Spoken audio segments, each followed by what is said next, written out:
बेटी की शादी नहीं हो रही। हमने कहा तुम्हारी बेटी की शादी नहीं हो रही? कि नहीं हो रही। कितने साल की हो गई? कहा 32 साल की हो गई। कोई ने कहा 28 साल की हो गई, कोई ने कहा 40 साल की हो गई, कोई ने कहा ऐसा हो गया, कोई ने कहा हमारे बेटे की शादी नहीं हो रही। हमने कहा बेटा कितने साल का हो गया? तो क्या 42 साल का हो गया। बेटा 42 का, शादी नहीं हुई? नहीं हुई। हमने कहा तुम्हारा बेटा? हाँ। बस उलझन यही है। जिस दिन हमने ये कहना बंद कर दिया कि मेरे बेटे की शादी नहीं हो रही, आप कहो मेरे बेटे की नहीं, महादेव आपके बेटे का विवाह क्यों नहीं हो रहा? केवल पार्वती जी ने एक ही बार बोला था शंकर भगवान से। शंकर जी कह रहे थे षडानंद कार्तिकेय का विवाह करना। शंकर जी बोल रहे थे षडानंद कार्तिकेय का विवाह करना।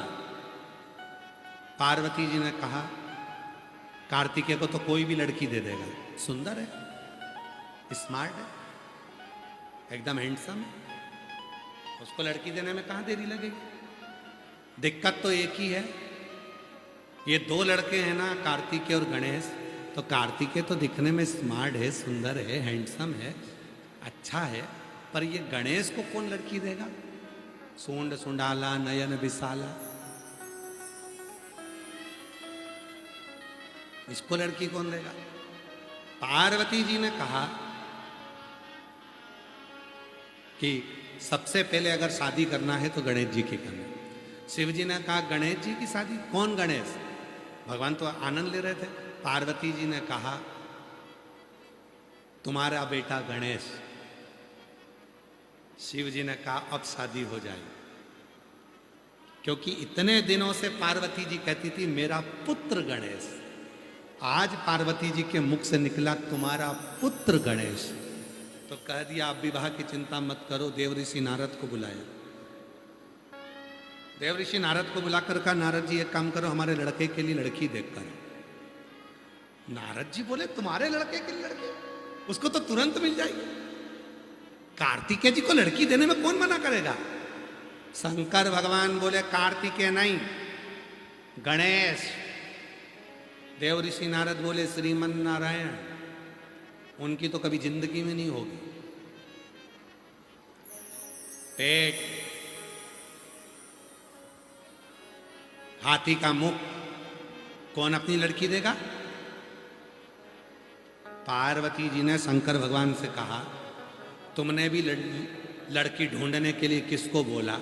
इसकी तो खुद नहीं हुई, वो क्या हमारे बेटे के लिए लड़की ढूंढेगा? शंकर भगवान बोले जिसकी नी हुई है ना वो ही ढूंढ सकता है।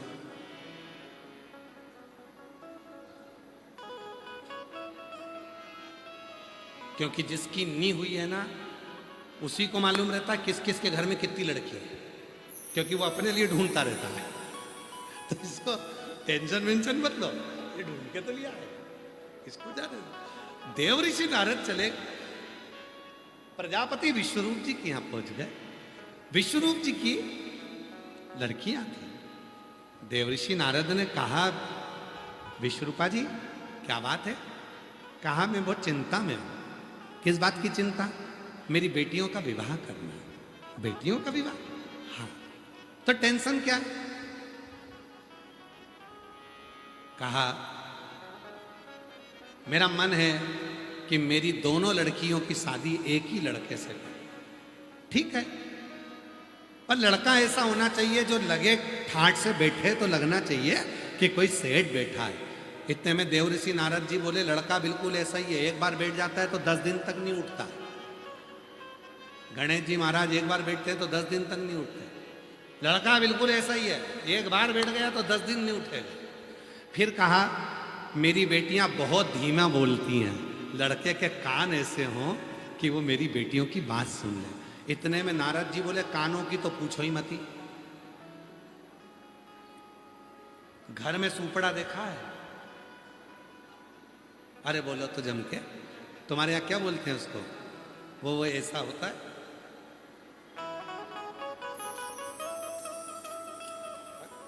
क्या बोलते हैं उसको? छाजर, सुपड़ा, सूप। एक होती है चलनी, एक होता है सुपर। दोनों का एक ही काम है, कचरा साफ करना। पर इन दोनों में सबसे ज्यादा श्रेष्ठ कौन है? सूप। चलनी का काम क्या है? चलनी कचरा साफ करती है तो अच्छे अच्छे को नीचे गिरा देती है, बुरे बुरे को अपने पास रख लेती है। और सूप क्या करता है, बुरे बुरे को गिरा देता है, अच्छा अच्छा अपने पास रख लेता है। इसलिए जिंदगी में बनो तो सूप जैसे बनो, बुराई गिरा दो, अच्छाई अपने पास रख लो। चलनी जैसे मत बनना कि अच्छाई गिरा दी और बुराई अपने पास रख। नारद जी बोल रहे हैं, कानों की पूछो मत ही बहुत बड़े बड़े। ठीक है। फिर विश्वरूप जी ने कहा कि मेरी बेटियों भोजन बड़ी प्रिय है, हमारी बेटी भोजन बनाए, लड़का ऐसा हो जो सूंघ के अंदर आ जाए, ऐसी तो नाक होना चाहिए। इतने में नारद जी बोले, नाक की तो पूछो ही मत, बैठेगा बाहर, खिड़की में से उठा के खा लेगा, सूंड का पूछो मत।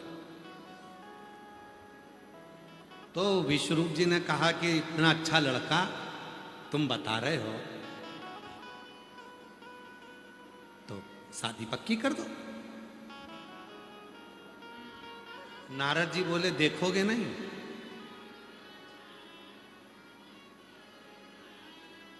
विश्वरूप जी बोले, किनका पुत्र है? शिव जी का। ओ शंकर जी का पुत्र, षडानंद कार्तिकेय। देव ऋषि नारद बोले, श्रीमन नारायण, ना ना ना ना ना ना ना, गणेश। विश्वरूप जी बोले, जवाब कल देंगे।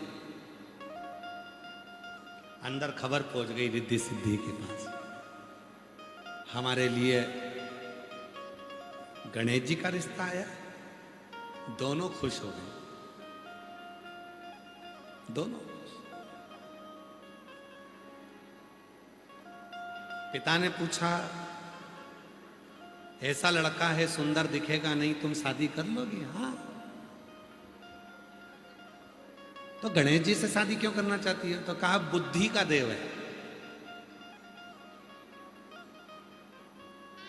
जरूरी नहीं है कि धन हो, बुद्धि हो,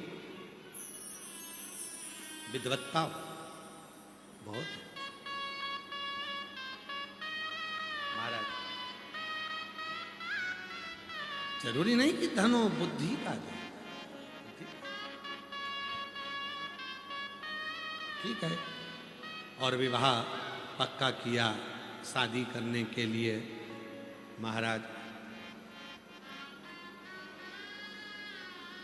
गणेश जी महाराज की जब शादी पक्की हुई, बारात लेकर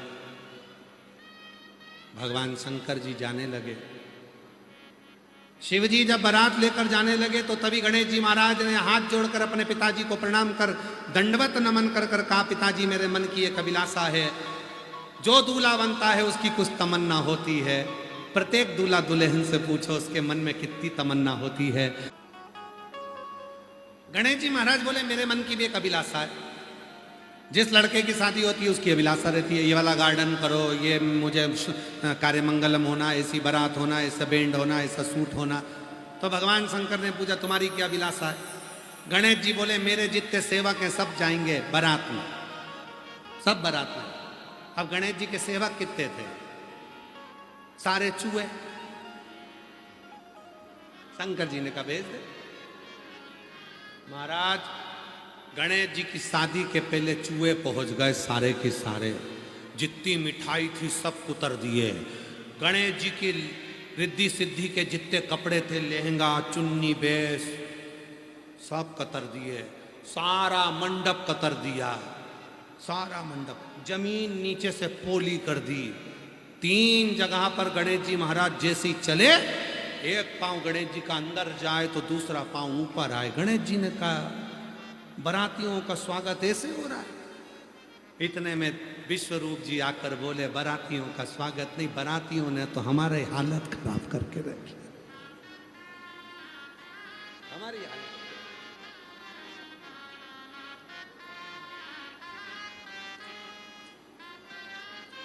पहले चूहे परेशान करते थे, आज के जमाने में भी बाराती ऐसे ही होते हैं। बारात में जाते से ही सबसे पहले ढूंढते हैं दुकान, बारात में जाते दुकान ढूंढेंगे, काहे की वो तुम सब जानते हो। गए थे 50 बाराती, लड़की के दरवाजे पर पहुंचते पहुंचते बच्चे 25 बाराती। तो पूछा 25 कहां गए? तो क्या पी के नाच रहे थे, 2 नाली में पड़े, 2 गटर में पड़े, 4 6 इधर पड़े, 25 गायब हो गए, 25 ही पहुंच पाए। अब दूल्हे का पिताजी बेचारा उनको गटर में से निकाल निकाल के बाहर बिठा रहा, चलो पूरे बारातियों की वीडियो बन रही है।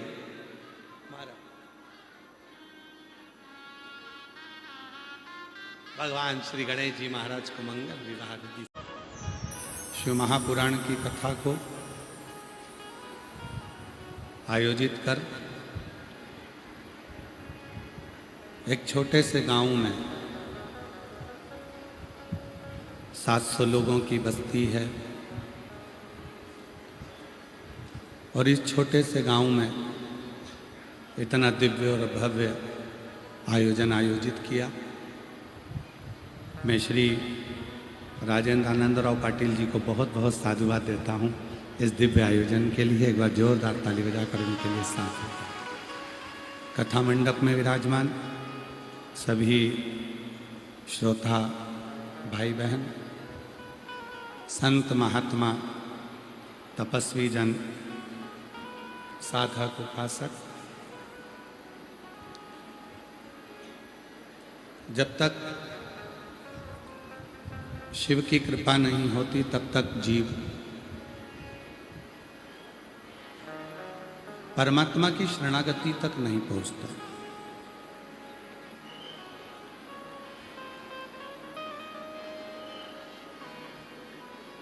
परमात्मा की शरणागति तक जीव कब पहुंचता है? जब भगवान शिव की खुद की कृपा हो।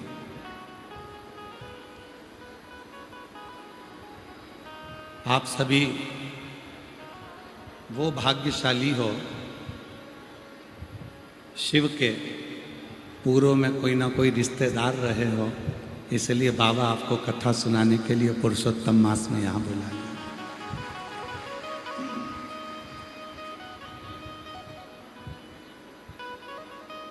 एक तो अधिक मास, पुरुषोत्तम मास, और ऊपर से ज्येष्ठा का ये महीना जिसमें भगवान शिव की पवित्र कथा को सुनने का सौभाग्य आपको और हमको मिला।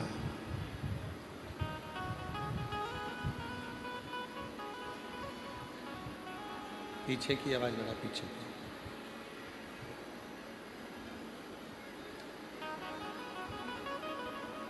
पूर्व का कोई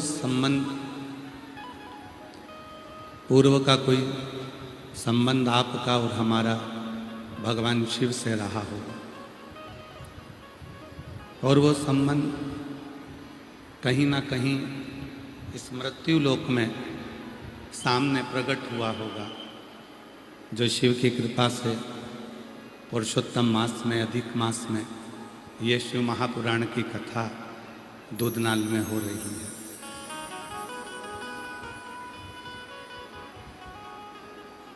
कितना समय आप भगवान को दे रहे हो, कितनी उम्र आपने भगवान को दी, कितना समय आपने भगवान को दिया। जैसे कभी कभी पत्नी कह देती है कि तुम हमको समय नहीं देते,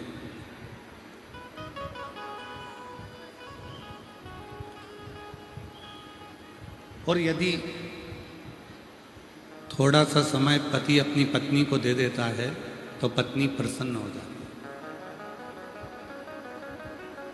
उसको बहुत सारा समय तुम्हारा नहीं चाहिए,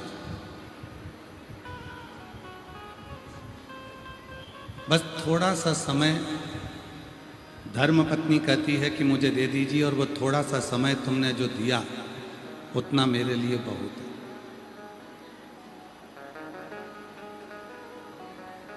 मुझे बहुत समय नहीं चाहिए, आप मुझे केवल थोड़ा सा समय दे दो, वो समय मेरे लिए बहुत है। उसी तरह थोड़ा सा समय यदि पति पत्नी को दे दे तो पत्नी उसकी जिंदगी भर सेवा करने को तैयार रहती है। उसी तरह अगर संसार का मनुष्य 24 घंटे में से थोड़ा सा समय देवाधिदेव महादेव को दे दे तो महादेव उसके दुख को मिटाने के लिए तत्पर खड़े हैं।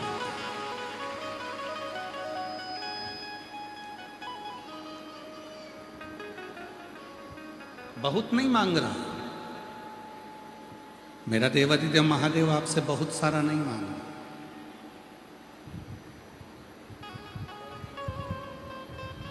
24 घंटे परमात्मा ने आपको और हमको दिए हैं।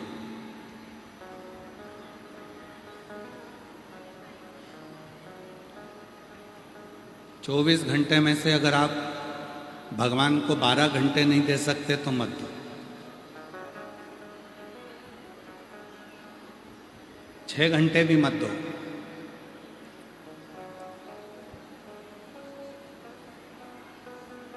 मत करो 3 घंटा भजन आप।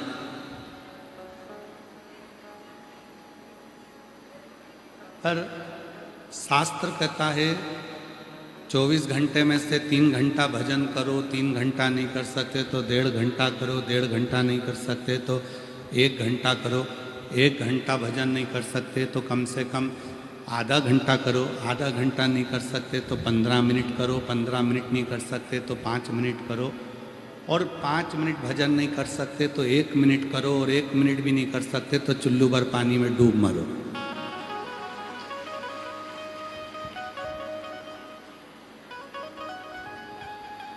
उस ईश्वर ने आपको और हमको 24 घंटे दिए, और हम जानते हैं कि कोई भी 24 घंटा भगवान का भजन नहीं कर सकता। हम बोल भी देंगे ना तो तुम लोग 24 घंटा भगवान का भजन नहीं करोगे, और हम कह भी दें कि तुम 12 घंटा कर लो तो तुम 12 घंटा भी नहीं करोगे। तो जो तुम करो ही नहीं तो हम काय को बोल के अपना समय बर्बाद करें। शिव पुराण कहती है 24 घंटा भजन नहीं कर सकते, 12 घंटा नहीं कर सकते, 6 घंटा नहीं कर सकते, 3 घंटा नहीं कर सकते, 1.5 घंटा नहीं कर सकते, आधा घंटा नहीं कर सकते। कम से कम 1 मिनट भी अगर आप भोलेनाथ के नाम का उच्चारण कर रहे हो, श्री शिवाय नमस्तुभ्यम कह रहे हो, नमः शिवाय कह रहे हो, ओम नमः शिवाय कह रहे हो, तो याद रखना कि तुमने जो 1 मिनट मेरे शंकर भगवान को दिया है, तुमने 1 मिनट जो मंत्र का उच्चारण किया है, एक दिन ऐसा आएगा कि जिस समय पर तुम दुख की घड़ी में खड़े होगे तब वो 1 मिनट का दिया हुआ श्री शिवाय नमस्तुभ्यम तुम्हारे सामने खड़ा होगा और तुम्हारे दुख को मिटाना।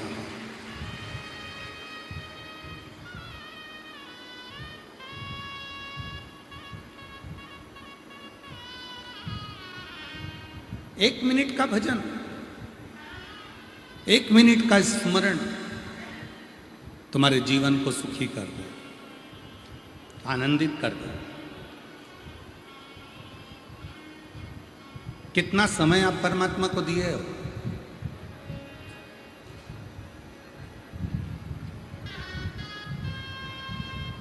कितना समय आप भगवान को दिए हो, यह आपके ऊपर निर्भर करता है।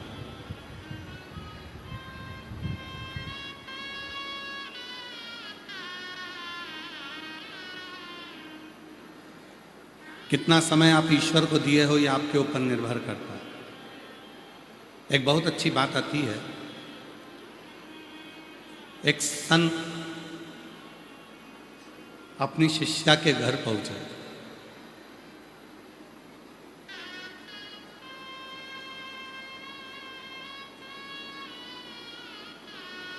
भजन करते करते संत शिष्या के घर पहुंच गए। सास ने प्रणाम किया, ससुर ने प्रणाम किया, पति ने प्रणाम किया, शिष्या ने प्रणाम किया, बहू ने।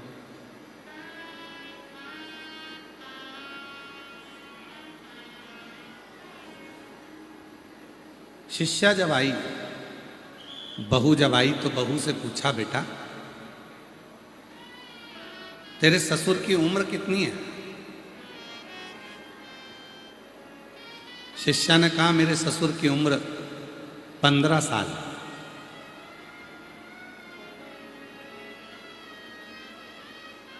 सास को गुस्सा आ गया, बताओ इसको 15 साल का ससुर दिख रहा है, पागल हो गई है, अपने गुरुजी के सामने झूठ बोल रही है। फिर पूछा तेरी सास की उम्र कितनी है? तो कहा 8 साल।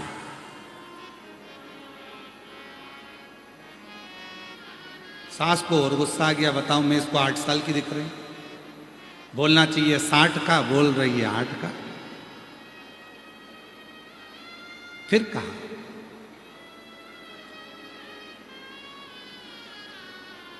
तुम्हारे पति की उम्र कितनी है? तो कहा कल ही पैदा हुआ है। और तुम्हारी उम्र कितनी है? कहा 48 वर्ष मेरी उम्र है। सास कहती है कि महाराज मेरी बहू पक्की झुटेली है, झूठ बोल रही है, बताओ मैं इसको 8 साल की दिखती हूँ, ससुर 15 साल का दिखता है, पति कल पैदा हुआ, तो शादी किसके साथ हुई? केवल इसने अपनी उम्र सही बताई है, बाकी के सारी उम्र गलत बताई है। इतने में संत ने कहा माँ मैं तुम्हारी बहू से तुम्हारी उम्र नहीं पूछ रहा था, मैं तुम्हारी बहू से तुम्हारे शिवालय जाने का, शिव पुराण सुनने का, कथा में जाने का पूछ रहा था कि तुम सत्संग में, भजन में, कथा में कितने सालों से लगी हो। ससुर 15 साल से भजन में लगा है, भले उसकी उम्र 75 साल है, पर सही उम्र तो 15 साल है जो भगवान की भक्ति में लगाई है। तुम्हारी उम्र भले 60 साल है, पर तुम्हारी सही उम्र 8 साल है कि तुम 8 साल से शिव पुराण की कथा सुन रहे हो, तुम 8 साल से शिवालय जा रहे हो, तुम 8 साल से भगवान का भजन कर रहे हो, तुम 8 साल से भगवान की भक्ति में डूबे हो, तुम 8 साल से भगवान का नाम ले रहे हो, तुम 8 साल से नमः शिवाय कर रहे हो, तुम 8 साल से 1 लोटा जल चढ़ा रहे हो, तो तुम्हारी सही उम्र भले 60 की हो, पर सही उम्र 8 की है। और पति से रोज कहती थी, दूधनाल में कथा चल रही है, चलो कथा सुनने चलो, रोज कहती थी मंदिर चलो, शिवालय चलो, कभी नहीं गए, तीर्थ चलो, कभी नहीं गए, बस कल ही कथा में दूधनाल आए हैं, मतलब मेरे पति का जन्म कल ही हुआ है, इतने साल तो व्यर्थ ही हुआ। और मैं 48 वर्ष की, बचपन में भी भजन करती थी, युवानी में भी करी, आज मैं अपने ससुराल में भी भजन कर रही हूं, जो मायके में मैंने किया।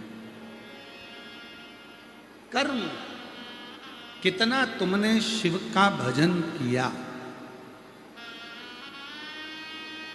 कितना तुमने भगवान की भक्ति करी, कितनी उम्र तुमने भगवान के भजन में लगाया, सबसे ज्यादा जरूरी वही है।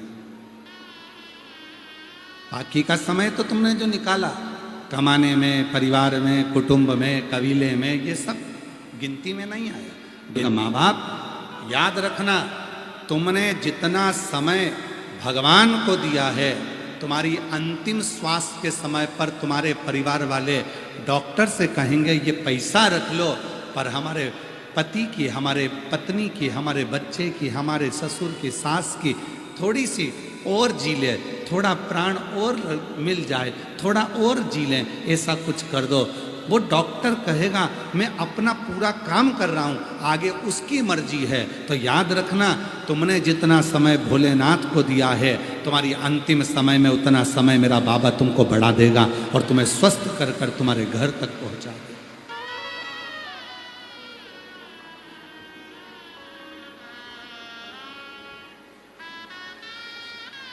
अंतिम बिंदु में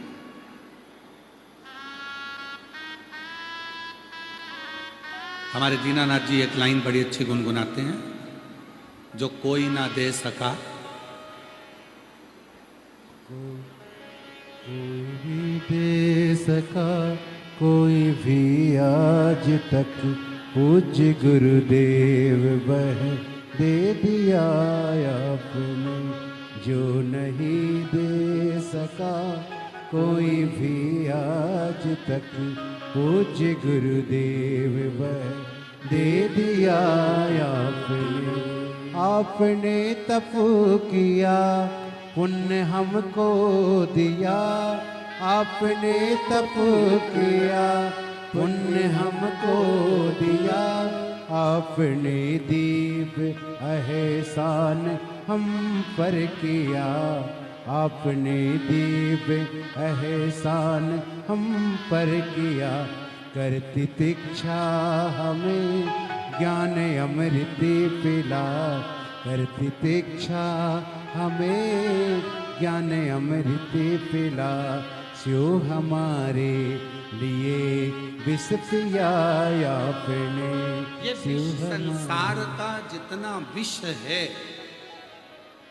संसार का जितना क्लेश है, संसार का जितना दुख है, संसार की जितनी तकलीफें हैं, संसार का जितना कष्ट है, ये सब आप जो भगवान शिव के मंदिर में जाकर एक लोटा जल समर्पित करते हो, आप जो मुख से श्री शिवाय नमस्तुभ्यम कहते हो, नमः शिवाय कहते हो, ओम नमः शिवाय जपते हो, तुम्हारे मंत्र जाप से ये हमारे संसार का सारा क्लेश, हमारे परिवार का ये सारा क्लेश, हमारे जीवन का सारा क्लेश धीरे धीरे धीरे धीरे समाप्त हो जाए। वो समाप्त हो जाए।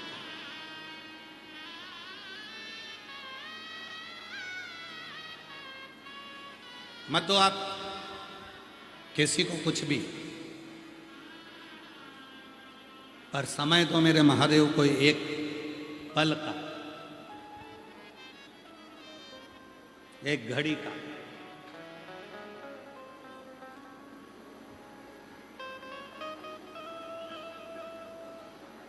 कितना सुंदर कहा है, जमीन बेटे को दे दो, जमीन जायदाद बेटे को दो, बेटी को दो,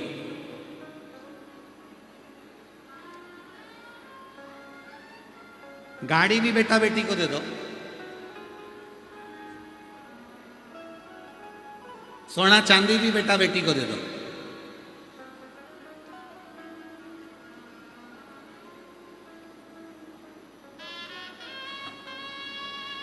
गाड़ी बंगला भी बेटा बेटी को दे दो,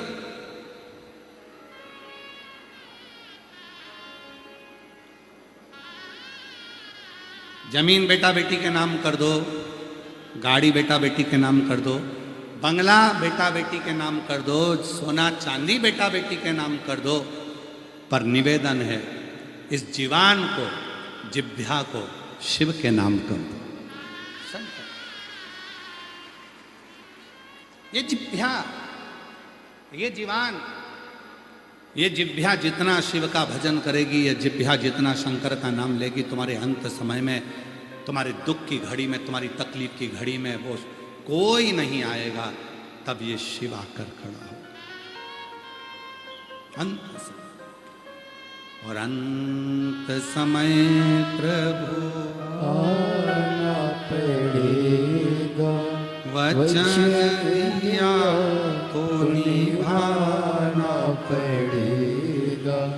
आए ना आए प्रभु कुटुंब कबीला, अंत समय प्रभु आना पड़ेगा। वचन दिया तो निभाना पड़ेगा, अंत समय प्रभु आना पड़ेगा। पानी कितना जरूरी है प्यास लगने पर मालूम पड़ता है, भोजन कितना जरूरी है भूख लगने पर मालूम पड़ता है। और जगह कि भगवान की कृपा है कि अपन को अच्छी जगह मिल गई बैठने के लिए, ये शिव की करुणा। जहां तहां उसने बुलाया है, और यदि उसने बुलाया है तो वो क्या देकर भेजेगा ये वही जान सकते, ये उसके है।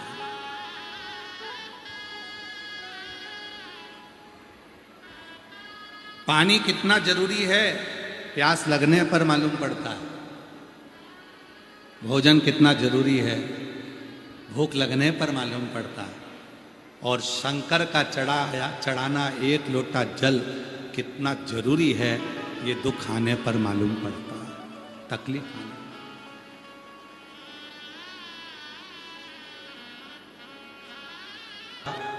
कुबेरेश्वर महादेव काल अधिपति महाकाल खुद करुणा करना प्रारंभ कर देता है।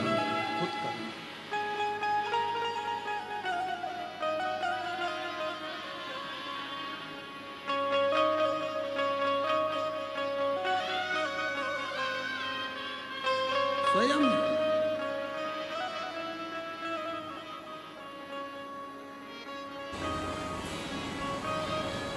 मैंने सबका होकर देख लिया, बस तेरा होना बाकी है।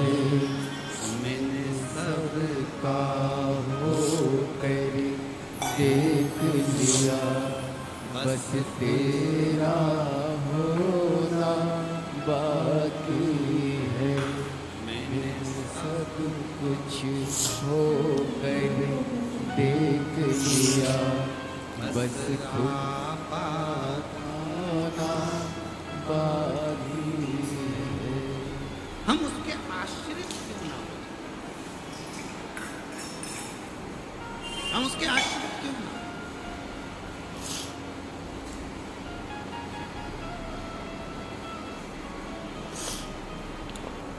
आएगा समझ में जब एक लोटे जल की महत्वता, जिस दिन तुमको जरूरत पड़ेगी उस दिन वो एक लोटा जल तुम्हारे काम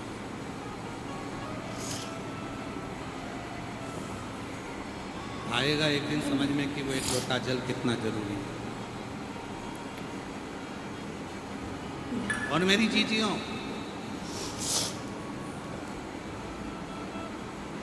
शिव महापुराण से 3 चीजें लेकर चली जाना। एक नियम, एक लोटा जल चढ़ाने का अपने घर के मंदिर में या अपने घर के नज़दीक में शिवालय में। दूसरा, सुबह शाम दोपहर में कभी भी अपने मुख से श्री शिवाय नमस्ते बोलो, बोलो सब बोलो, श्री शिवाय नमस्ते। दूसरा लेकर जाना अपने मुख से श्री शिवाय नमस्तुभ्यम बोलना। और तीसरा लेकर जाना भगवान से प्रार्थना कर कर जाना कि कभी योग लगे तो हमारे क्षेत्र में शिव पुराण की कथा हो और कुबेरेश्वर बाबा आएं और हम उस कथा को सुनने के लिए इंतजार करें और कथा के मंडप में प्रतीक्षा बहुत जरूरी है। आपके नजदीक में शिरडी लगा हुआ है। 2 शब्द हैं शिरडी वाले बाबा के, श्रद्धा और बोलो बोलो बोलो, श्रद्धा और सबूरी। और आज के ज़माने में एक चीज़ तो किसी के अंदर नहीं है, सबूरी। जल चढ़ाते हैं और मन में सोचते हैं आज ही मेरा काम होना चाहिए। 16 सोमवार के व्रत करे, 16 सोमवार पूरे हुए और मन में सोचती है कि मेरा तो बस काम होना चाहिए, मैंने 16 सोमवार करे। थोड़ा सा इंतजार करो। आम का बगीचा है, तुम्हारे यहाँ आम का पेड़ है? अरे बोलो तो जम के। रोड के किनारे आम का पेड़ देखा है? किसी के बगीचे में आम का पेड़ देखिए, रोड के किनारे आम का पेड़ देखिए। तुम्हारे पास में इमली का पेड़ देख लीजिए, बेर का पेड़ देख लीजिए। तुम्हारे आसपास में जो भी पेड़ लगा हुआ है उसको देखो। आम के बगीचे में एक साथ इतने सारे आम लगे हैं, पर सारे आम एक साथ पकते नहीं हैं। कभी ये आम पकेगा, कभी वो आम पकेगा, कभी वो आम पकेगा। उसी तरह किसी किसी का काम एक लोटा जल चढ़ाने से तुरंत हो जाता है और किसी किसी का समय लग जाता है। थोड़ी सबूरी रखना, आम जरूर पकेगा अर्थात फल जरूर मिलेगा। थोड़ी सबूरी, थोड़ा इंतजार करो।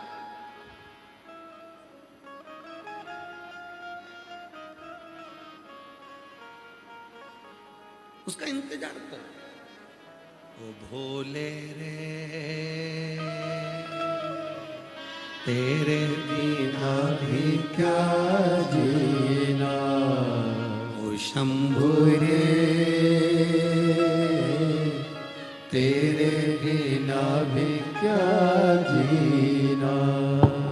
फूलों की कलियों में काशी काशी की गलियों में, फूलों की कलियों में काशी की गलियों में, तेरे बिना कुछ कहीं ना।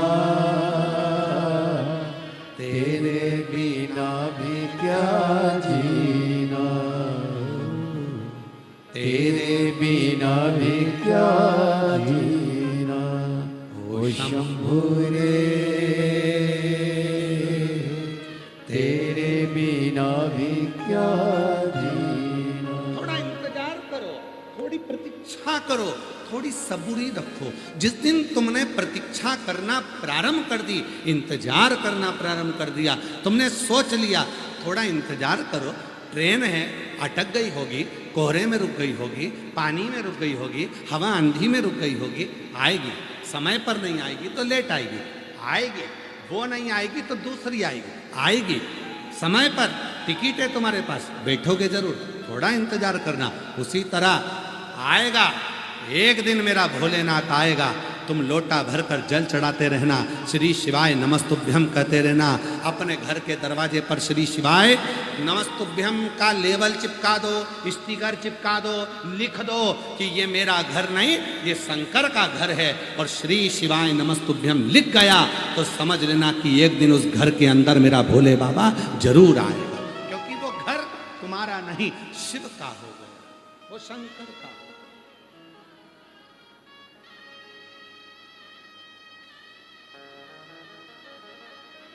क्यों नहीं आएगा?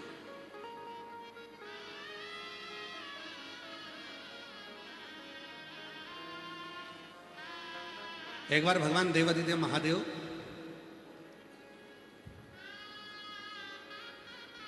पार्वती जी के साथ बैठे थे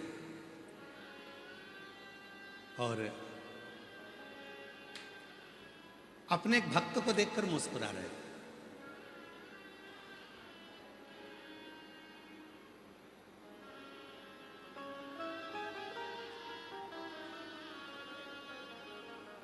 तिरसठ नैनारों में एक भगत और था, बड़ा सुंदर, तिरुज्ञान समंदर।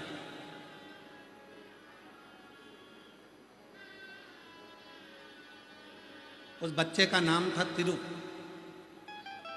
ज्ञान समंदर तो बाद में लगाया गया।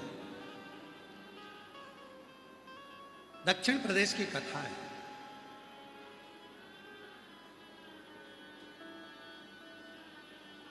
तिरुज्ञान समंदर का छोटा सा स्वरूप था, बालक था, बच्चा, छोटी सी अवस्था का। और उसके जो पिताजी थे शिव जी के परम भक्त, भगवान शंकर के परम उपासक।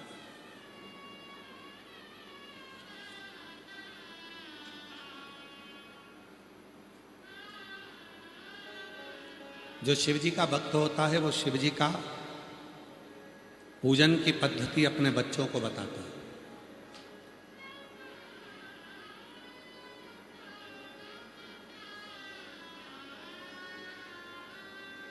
तुम्हारे पति तुमको नाक की नथनी दिला दे, बड़ी सुंदर सी, तुम सिर पे पल्लू लेकर जाओ, 25 जगह जाकर अपनी नथनी को घुमाओगे, कोई पूछे तो कि मेरे पति ने दिलाई, मेरे पति ने।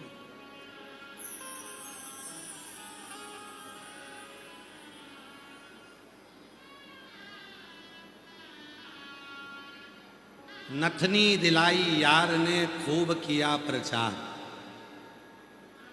नथनी जब यार ने दिलाई, पति ने दिलाई, तो खूब किया प्रचार। उनने दिलाई है, उनने दिलाई है, उनने ही दिलाई है।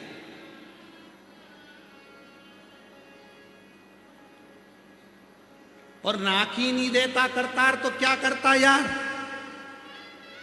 अगर मान लो भगवान नाक ही देकर नहीं भेजता तो वो यार नथनी दिला के क्या करता?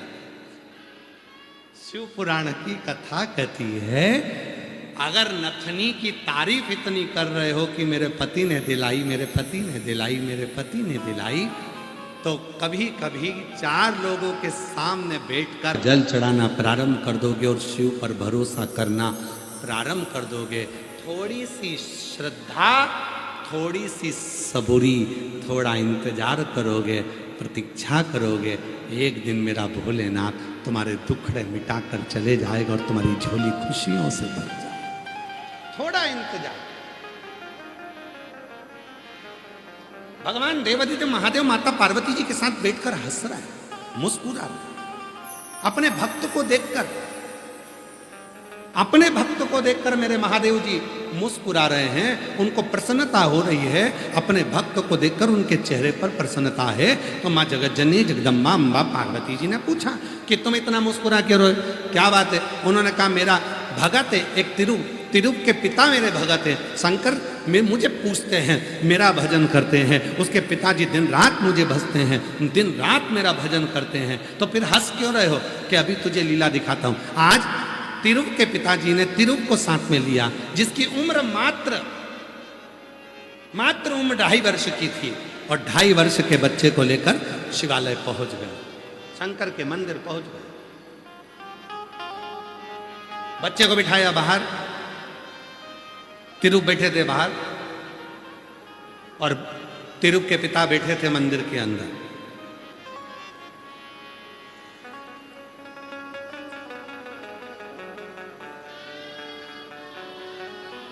आज हम भी जटाशंकर गए थे।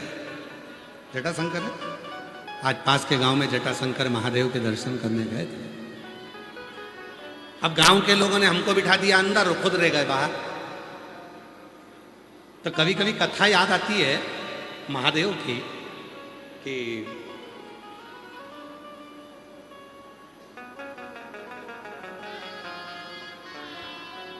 शिव जी अंदर, सियोर वाला बाबा अंदर, सारे लोग बाहर।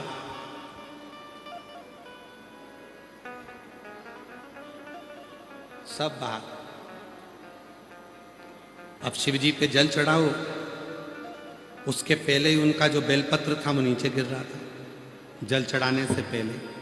आप पूछना वहां के जो महाराज जी बैठे थे पूजन कराने वाले, आप उनसे पूछना। जल चढ़ाने से पहले ही बेलपत्र गिर रहा था, फूल गिर रहे थे। वो महाराज जी बार बार उसको संभाल रहे थे। फिर जल चढ़ाना प्रारंभ किया।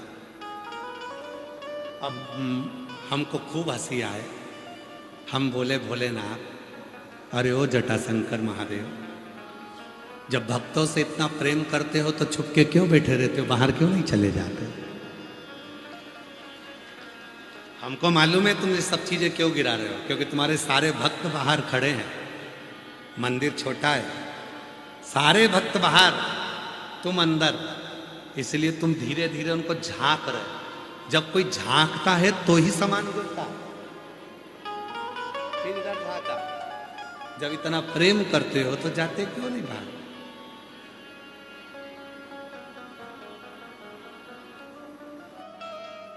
लोग कहते हैं 33 कोटि देवता और देव अधिदेव महादेव, दोनों में अंतर क्या है?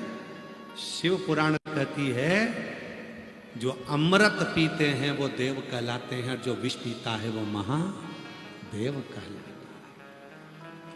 अमृत पीना सरल है, कोई भी पी लेगा। विष पीना कठिन है, बहुत कठिन। कुल देवता आ गए, कोई कहेगा इनको पितर देवता आ गए, कोई कहेगा इनको ये देवता आ गए। केवल एक देव है, देव अधिदेव महादेव, जो किसी के शरीर में नहीं आता। और हम तो इंतजार में, किसी को आए तो हम जहर पिला के देखें ओरिजिनल में आया था कि नहीं आया था। बच जाए तो समझ लो आया था, नहीं बचा तो गया। महादेव था ये। आए तो हम तो एक बोरी भरकर धतूरा चढ़ा दें उसके ऊपर, फिर देखें शरीर में चुभ जमना। महादेव है, वो शरीर में नहीं आता। महादेव है, वो शरीर में नहीं आता। मेरा महाकाल राजा, मेरा देव अधिदेव महादेव शरीर में नहीं, क्योंकि ये शरीर तो क्षण भंगुर है, कब जलकर राख हो जाएगा। वो शरीर में नहीं आता। जो अटल सत्य है, आत्मा, जिसको शस्त्र नहीं काट सकता, अग्नि जला नहीं सकती, वायु सुखा नहीं सकते, पानी गीला नहीं कर सकता, उसको कोई शस्त्र छेदित नहीं कर सकता। इसलिए मेरा महादेव शरीर में नहीं आता। मेरा महादेव तो इस आत्मा में आकर बैठ जाता है, मन में आकर बैठ जाता है, चित्त में आकर बैठ जाता है। वो शरीर में नहीं आ सकता, शरीर में नहीं आएगा। और कोई तुमसे कह दे कि इनके शरीर में महादेव जी आते, हाल तुम शरीर में आ ही नहीं सकता। अमृत पीने वाला देवता कहलाता है, विष पीने वाला महादेव है। और क्यों महादेव का? क्योंकि उसने विष कंठ पर रखा है, उसके बाद भी अपने चेहरे से हंसी को समाप्त नहीं किया है। अपने चेहरे से हंसी को नहीं जाने दिया, मुस्कुराहट को नहीं जाने दिया, प्रसन्नता को नहीं जाने दिया। घर नहीं है, खुले में बैठा है तो भी मुस्कुरा रहा है, तो भी मुस्कुरा रहा है। तुम लोग तो अपने घर में एसी के कमरे में रहते हो तो मुस्कुराते नहीं।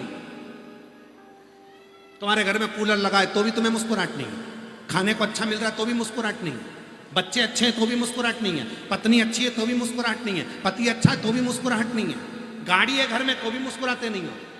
और वो देव अधिदेव महादेव, जिसके पास में कुछ भी नहीं है, वीराने में, शमशान में आराम से कैलाश पर बैठे हैं और कुछ भी नहीं है तो भी चेहरे की प्रसन्नता खत्म नहीं होने देते। वो महाकाल, वो महादेव। प्रसन्नता ना जाए।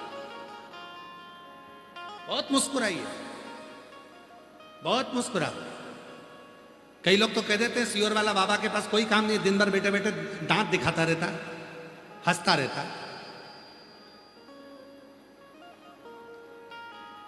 मेरे बाबा ने ये कहा है, खुद भी मुस्कुरा और दूसरे को भी मुस्कुराने दो। दुनिया का सबसे अच्छा गिफ्ट है तुम्हारी स्माइल। कई माताएं और कई जीजा उन तो कथा में भी आते हैं तो ऐसे बैठे रहते हैं जैसे किसी ने मार ठोक के बिठाया, बिल्कुल ऐसे सिर पे पल्लू वल्लू लेके।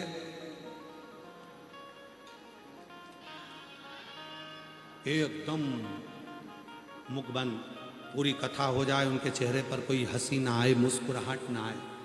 क्या गुमशुदा तलाश केंद्र की तरह क्यों दिख मुस्कुरा। अरे मिलती है जिंदगी में शिव पुराण कभी कभी, होती है दूध नाल में शिवपुराण कभी कभी। अपने गांव में ना जाने कब फिर मौका लगेगा, फिर दूध नाल में कब महादेव आएगा। होती है दूध नाल में शिवपुराण कभी कभी। अब इतना अच्छा मौका मिला है, अपने गांव में कथा चल रही है तो मुस्कुराना सीखो, प्रेम रखो, आनंद रखो। एक आनंद के साथ अपने जीवन को जीने की एक क्रमता आगे बढ़ाइए। महाराज शिव महापुराण की कथा कहती है, पिताजी मंदिर के अंदर थे, तिरु बाहर बैठे हुए थे और बाहर बैठकर रोने लगे क्योंकि 2 घंटे हो गए, भूख लगने लगी। 2 वर्ष के बच्चे को भूख लगी, रोना प्रारंभ करा। बच्चा रो रहा था, बहुत सारे लोग मंदिर से आ रहे थे, मंदिर में जा रहे थे, पर कोई उस बच्चे को कोई पुकारने वाला, कोई समझने वाला नहीं था। तब पार्वती जी को देखा, शंकर भगवान ने देखा पार्वती को, तुम्हारा भगत मंदिर के अंदर तुम्हारी सेवा कर रहा है, तिरु का पिता अंदर मंदिर में सेवा कर रहा है और बालक बाहर रो रहा है। शिवजी तुम्हारे शिष्य अंदर है। भगवान शंकर तो मुस्कुरा रहे थे और पार्वती जी ने सोने के कटोरे में दूध भर लिया और सोने के कटोरे में दूध भरकर माँ पार्वती जी एक बूढ़ी का रूप रखकर तुरंत तिरुप के पास में आ गई। और तिरुप के पास में जो माता पार्वती ने दूध पिलाया, शिव महापुराण की कथा कहती है वो दूध नहीं था, ज्ञान का समंदर था। तब से उस बालक का नाम त्रिव ज्ञान समुंदर हो गया। 63 नैनारों में ऐसे नैनार हो गए जिनको माता पार्वती ने अपने हाथ से सोने के कटोरे से दूध पिला दिया। सोने के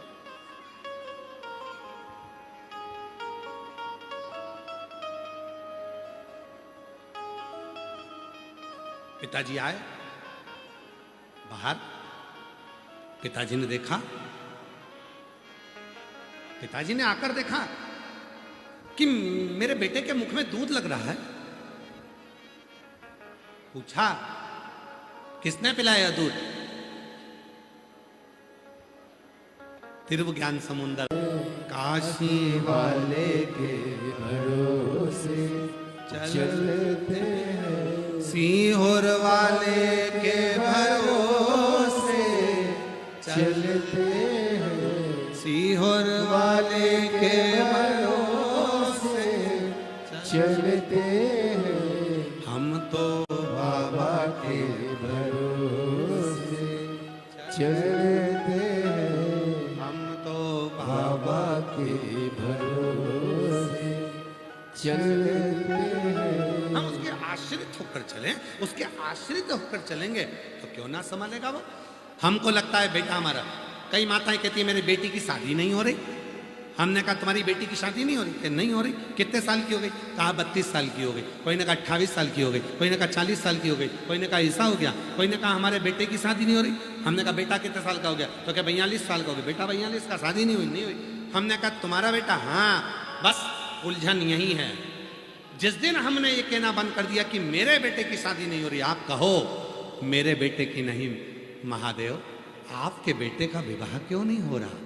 केवल पार्वती जी ने एक ही बार बोला था शंकर भगवान से। शंकर जी कह रहे थे षडानंद कार्तिकेय का विवाह करना।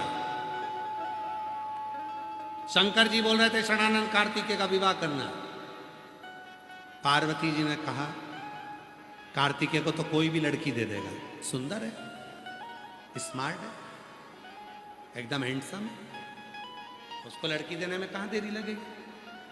दिक्कत तो एक ही है, ये दो लड़के हैं ना, कार्तिकेय और गणेश।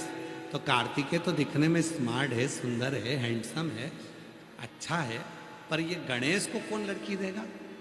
सूंड सुंडाला नयन विशाला, इसको लड़की कौन देगा? पार्वती जी ने कहा कि सबसे पहले अगर शादी करना है तो गणेश जी की करना। शिव जी ने कहा गणेश जी की शादी? कौन गणेश? भगवान तो आनंद ले रहे थे। पार्वती जी ने कहा तुम्हारा बेटा गणेश। शिव जी ने कहा अब शादी हो जाएगी, क्योंकि इतने दिनों से पार्वती जी कहती थी मेरा पुत्र गणेश। आज पार्वती जी के मुख से निकला तुम्हारा पुत्र गणेश, तो कह दिया आप विवाह की चिंता मत करो। देव ऋषि नारद को बुलाया। देव ऋषि नारद को बुलाकर कहा नारद जी एक काम करो, हमारे लड़के के लिए लड़की देख कर। नारद जी बोले तुम्हारे लड़के के लिए लड़की? उसको तो तुरंत मिल जाएगी। कार्तिकेय जी को लड़की देने में कौन मना करेगा?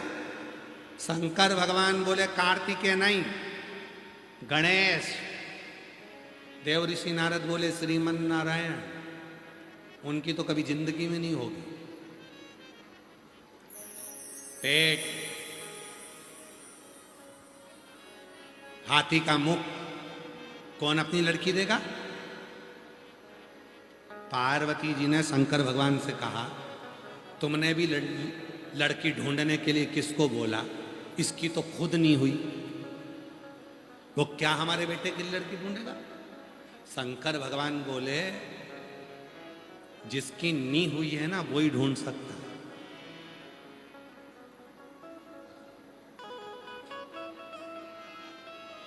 क्योंकि जिसकी नी हुई है ना उसी को मालूम रहता है किस किस के घर में कितनी लड़की है, क्योंकि वो अपने लिए ढूंढता रहता है।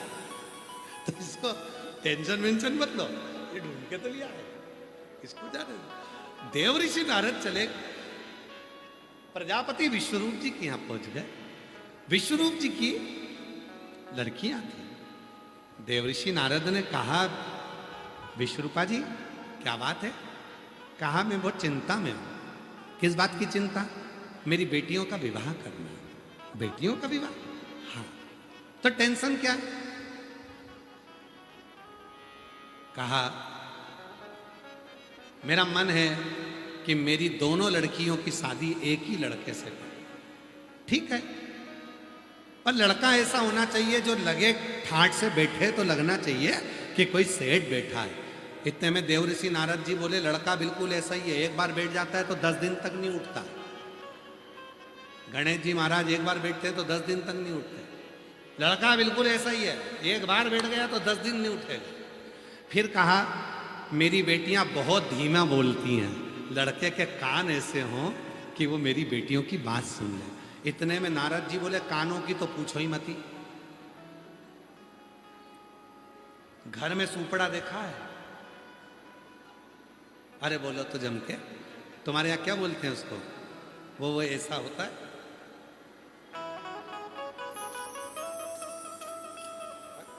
क्या बोलते हैं उसको? छाजन, सुपड़ा, सूप। एक होती है चलनी, एक होता है सुपर। दोनों का एक ही काम है, कचरा साफ करना। पर इन दोनों में सबसे ज्यादा श्रेष्ठ कौन है? सूप। चलनी का काम क्या है? चलनी कचरा साफ करती है तो अच्छे अच्छे को नीचे गिरा देती है, बुरे बुरे को अपने पास रख लेती है। और सूप क्या करता है? बुरे बुरे को गिरा देता है, अच्छा अच्छा अपने पास रख लेता है। इसलिए जिंदगी में बनो तो सूप जैसे बनो, बुराई गिरा दो, अच्छाई अपने पास रख लो। चलनी जैसे मत बनना कि अच्छाई गिरा दी और बुराई अपने पास रख। नारद जी बोल रहे हैं कानों की पूछो मत ही बहुत बड़े बड़े। ठीक है। फिर विश्वरूप जी ने कहा कि मेरी बेटियों भोजन बड़ी प्रिय है, हमारी बेटी भोजन बनाए, लड़का ऐसा हो जो सूंघ के अंदर आ जाए। ऐसी तो नाक होना चाहिए। इतने में नारद जी बोले नाक की तो पूछो ही मत, बैठेगा बाहर, खिड़की में से उठा के खा लेगा। सूंड का पूछो मत। तो विश्वरूप जी ने कहा कि इतना अच्छा लड़का तुम बता रहे हो तो शादी पक्की कर दो। नारद जी बोले देखोगे नहीं?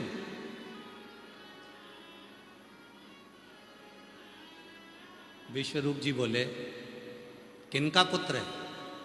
शिव जी का। ओ शंकर जी का पुत्र, षडानंद कार्तिकेय। देवऋषि नारद बोले श्रीमन नारायण ना ना ना ना ना ना ना। गणेश। विश्वरूप जी बोले जब आप कल देंगे। अंदर खबर पहुंच गई रिद्धि सिद्धि के पास, हमारे लिए गणेश जी का रिश्ता आया। दोनों खुश हो गए, दोनों। पिता ने पूछा ऐसा लड़का है, सुंदर दिखेगा नहीं, तुम शादी कर लोगी? हाँ। तो गणेश जी से शादी क्यों करना चाहती है? तो कहा बुद्धि का देव है। जरूरी नहीं है कि धन हो, बुद्धि हो, विद्वत्ता हो, बहुत है। महाराज जरूरी नहीं कि धन हो, बुद्धि का देव। ठीक है। और विवाह पक्का किया। शादी करने के लिए महाराज गणेश जी महाराज की जब शादी पक्की हुई, बारात लेकर भगवान शंकर जी जाने लगे। शिव जी जब बारात लेकर जाने लगे तो तभी गणेश जी महाराज ने हाथ जोड़कर अपने पिताजी को प्रणाम कर दंडवत नमन कर कर कहा पिताजी मेरे मन की एक अभिलाषा है, जो दूल्हा बनता है उसकी कुछ तमन्ना होती है। प्रत्येक दूल्हा दुल्हन से पूछो उसके मन में कितनी तमन्ना होती है। दूल्हा कहता है ये पहनूंगा, दुल्हन कहती है ये पहनूंगी, मेरी ये तमन्ना, मेरी वो तमन्ना है। मेरी भी एक तमन्ना है, मेरी भी एक इच्छा। आजा आजा।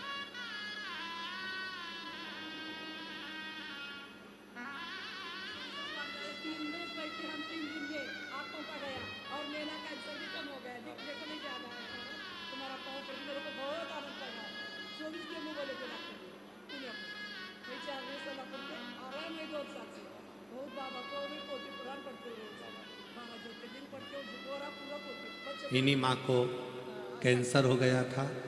डॉक्टर ने जवाब दे दिया था। 5 दिन से पंडाल में रहकर कथा सुन रही हैं। और आँखों का किसको प्रॉब्लम हो गया? बाबा की कृपा, आँखों में टिक था, बाबा की कृपा से पूर्ण तरह से स्वस्थ हो गई। एक बार जोरदार ताली बजाकर साथ बाबा की। गणेश जी महाराज बोले मेरे मन की भी एक अभिलाषा है।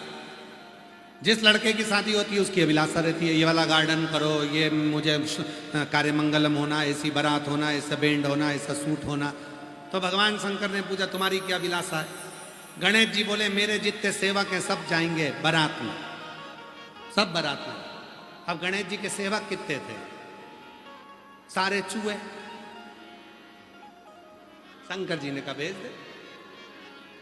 महाराज गणेश जी की शादी के पहले चूहे पहुंच गए, सारे के सारे। जितनी मिठाई थी सब उतर दिए। गणेश जी की रिद्धि सिद्धि के जितने कपड़े थे, लहंगा, चुन्नी, बेस, सब कतर दिए। सारा मंडप कतर दिया, सारा मंडप। जमीन नीचे से पोली कर दी। 3 जगह पर गणेश जी महाराज जैसे ही चले, एक पांव गणेश जी का अंदर जाए तो दूसरा पांव ऊपर आए। गणेश जी ने कहा बारातियों का स्वागत ऐसे हो रहा है। इतने में विश्वरूप जी आकर बोले बारातियों का स्वागत नहीं, बारातियों ने तो हमारे हालत खराब करके रखी, हमारी हालत।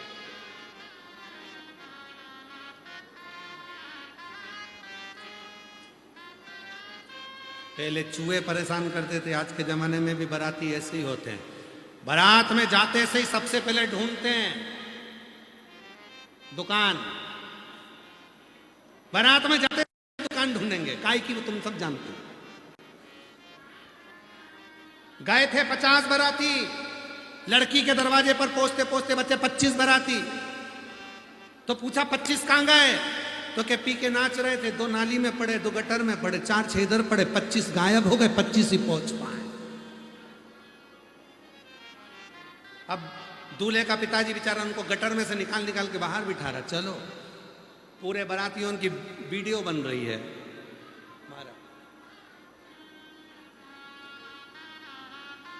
भगवान श्री गणेश जी महाराज को मंगल विवाह रिद्धि सिद्धि से और तेरे डमरू की धुन सुन के मैं काशी नगरी आई हूँ। तेरे डमरू की धुन सुन के मैं काशी नगरी आई हूँ। तेरे डमरू की धुन सुन के मैं काशी नगरी आई हूँ। मैं काशी नगरी आई हूँ। मैं काशी नगरी आई हूँ। मैं काशी नगरी आई हूँ। मैं काशी नगरी आई हूँ। मेरे भोले हो बम भोले मैं काशी नगरी आई हूँ। मेरे भोले ओ बम भोले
सुना है हमने ओ भोले तेरी काशी में गंगा है, उसी गंगा में नाने को मैं काशी नगरी आई हूँ, उसी गंगा में नाने को मैं काशी नगरी आई हूँ। मेरे भोले ओ बम बोले मैं काशी नगरी आई हूँ। मेरे भोले ओ बम बोले मैं काशी नगरी आई हूँ।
सुना है हमने ओ भोले तेरी काशी में मुक्ति है।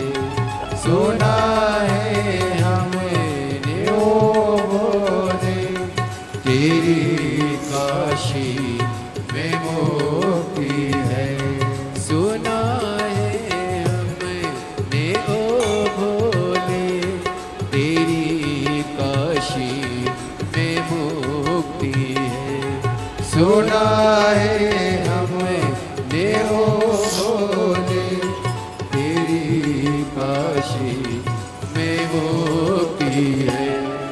उसी मुक्ति को पाने को मैं काशी नगरी आई हूँ। उसी मुक्ति को पाने को मैं काशी नगरी आई हूँ। मेरे भोले ओ बम भोले मैं काशी नगरी आई हूँ। मेरे भोले ओ बम भोले मैं काशी नगरी आई हूँ।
उसी गौरा को पाने को मैं काशी नगरी आई हूँ।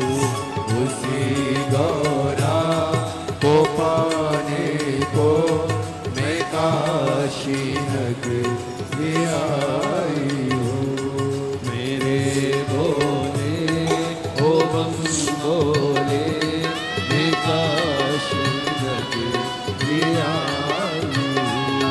मेरे बोले ओ बम बोले मैं काशी नगरी आई हूँ। मैं काशी नगरी आई हूँ। मैं काशी नगरी आई हूँ। मैं काशी नगरी आई हूँ। मैं काशी नगरी आई हूँ। महादेव अपने स्थान पर बैठकर भगवान देव अधिदेव महादेव को अपने मन का भाव करिए, प्रार्थना करिए, निवेदन करिए, विनय करिए। बाबा को अपने मन का भाव को प्रार्थना करो। जहाँ जगह मिले वहाँ बैठ जाओ। आज कथा की शिवरात्रि है।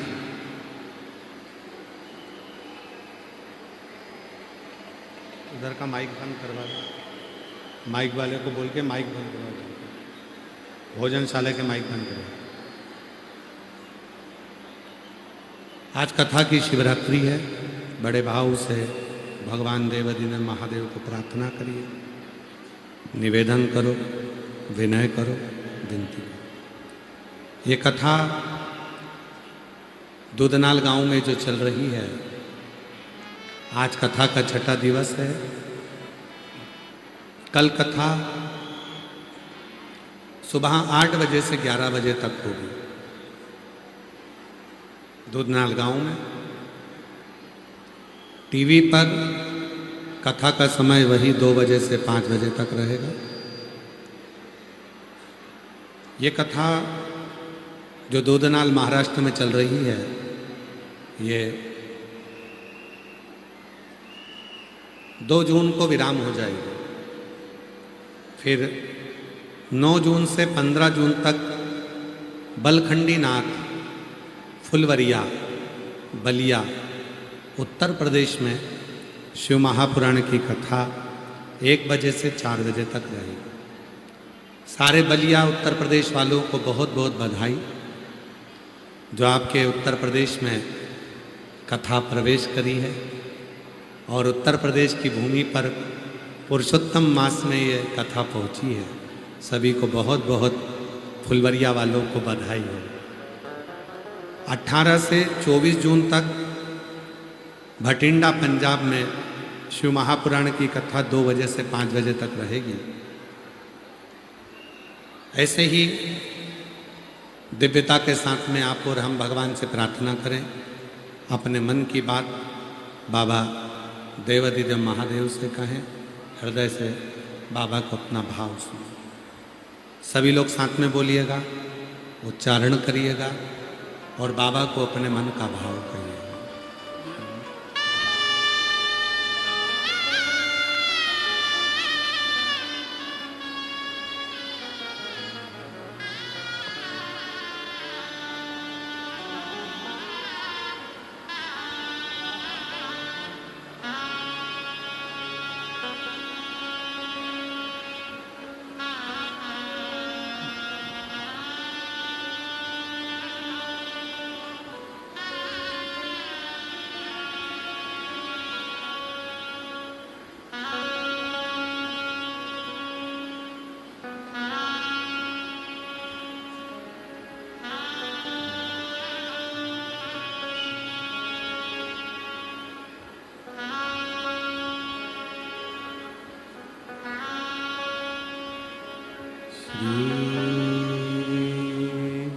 शिवाय नमस्तुभ्यं। श्री शिवाय नमस्तुभ्यं। श्री शिवाय नमस्तु श्री शिवाय नमस्तु श्री शिवाय नमस्तु भोला सब दुख काटो माया, ओ भोला सब दुख काटो माया। शिव शंकर जप तेरी माला, भोले बाबा जप तेरी माला, भोला सब दुख काटो माया, ओ भोला सब दुख काटो माया। वेश मंगल मंगलकारी,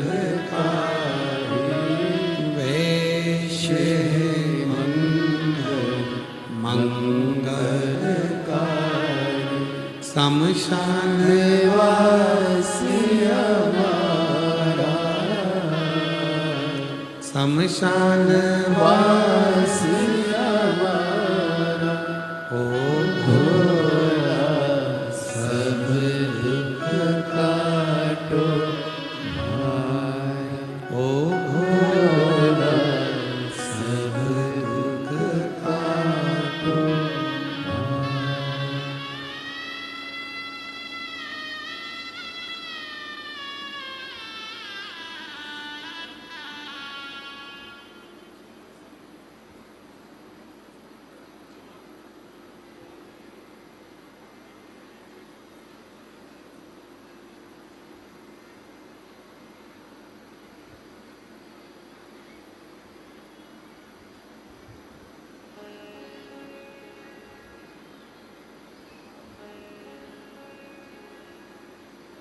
बाबा देवाधिदेव महादेव भगवान शिव, ओगड़दानी त्रिकालदर्शी कैलाशी अविनाशी शिव जी की कथा कर रहे हैं,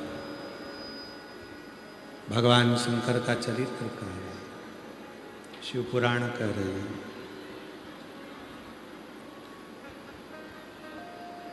माँ जगत जननी जगदम्बा माता पार्वती जी स्वर्ण के पात्र में दूध पिलाकर चली जाती।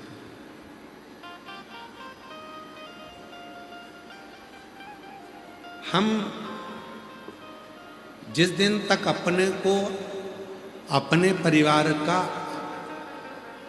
जवाबदार स्वयं मानते हैं, जीजियों, ए मेरे जीजाओं, मेरी बेटियों, बेटाओं, मेरे बुजुर्ग माँ बाप, शंकर के मंदिर में जाओ तो शिव से थोड़ी सी बात करो।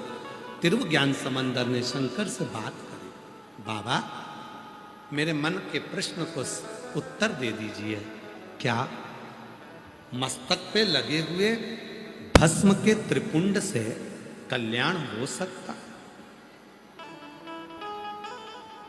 शिव ने प्रकट होकर एक बूढ़े का रूप रखकर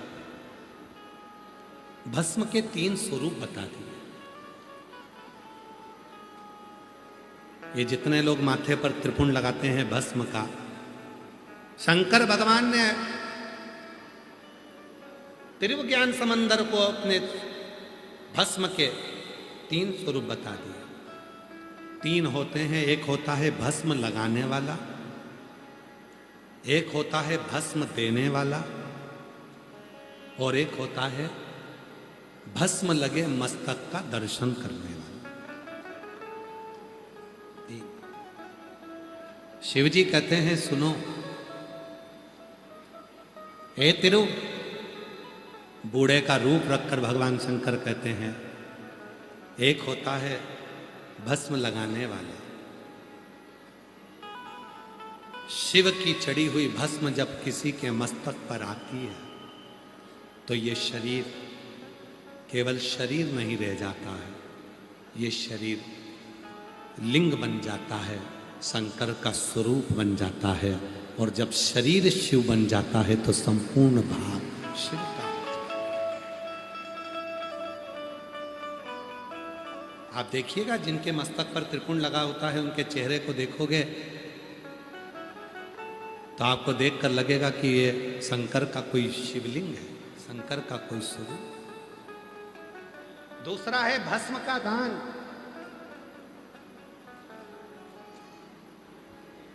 अपने मस्तक की लगी हुई भस्म में से अगर एक अंश भी भस्म, थोड़ी सी भी, एक कण भी किसी को मिल जाती है तो उसका जीवन सार्थक हो जाता है। शिव का। और सुनो, तिरु शिव कहते हैं तीसरे नंबर पर है, भस्म लगे मस्तक पर लगी हुई त्रिपुंड का दर्शन कर लेने पर मनुष्य अपनी 71 पीढ़ी को पार उतार देता है। मात्र दर्शन, मस्तक पर लगे हुए भस्म को दर्शन मात्र से जीव पार उतर जाता है। संशय मिटाना था, शिवजी ने कहा तिरु तुम कभी भस्म लगाकर जाओगे और उस भस्म का प्रयोग कर कर देखोगे तो तुम्हें मालूम पड़ेगा। आज तिरु ने 5 वर्ष के लड़के ने परीक्षा कर ली, मस्तक पर भस्म का तिलक लगाया। चलते चलते मस्तक पर जब भस्म का तिलक लगा और उसको लगाकर जैसे तिरु गया, सामने एक समुंदर, एक सरोवर दिखा। उस सरोवर में बहुत सारे जीव जंतु थे, उस सरोवर में बहुत सारे कीड़े मकोड़े थे, उस समुंदर में, उस सरोवर में बहुत सारे जीव जंतु पड़े हुए थे। सरोवर में पानी कम था, जीव जंतु ज्यादा थे, जीव जंतु ज्यादा थे, पानी कम था। तिरु ने विचार करा, मैंने सुना है बूढ़े के मुख से, बुजुर्ग के मुख से, कि कण मात्र भी अगर जीव को मिल जाता है तो उसका कल्याण हो जाता है। आज मैं भी तो देखूं कि भस्म में कितना फल है। तिरु ने अपने मस्तक की भस्म में से थोड़ी सी भस्म निकालकर सरोवर में डाल दी। सरोवर में डालते ही जितने भी जीव थे, जितने जीव थे जिनका समय पूर्ण हो चुका था, वो सुंदर सुंदर वस्त्र धारण कर कर शिव धाम को जाने लगे। और जो सरोवर में बाकी के जीव थे वो शिव नाम गाने लगे। समझ में आ गया कि ये भस्म साधारण नहीं है, ये भस्म साधारण नहीं।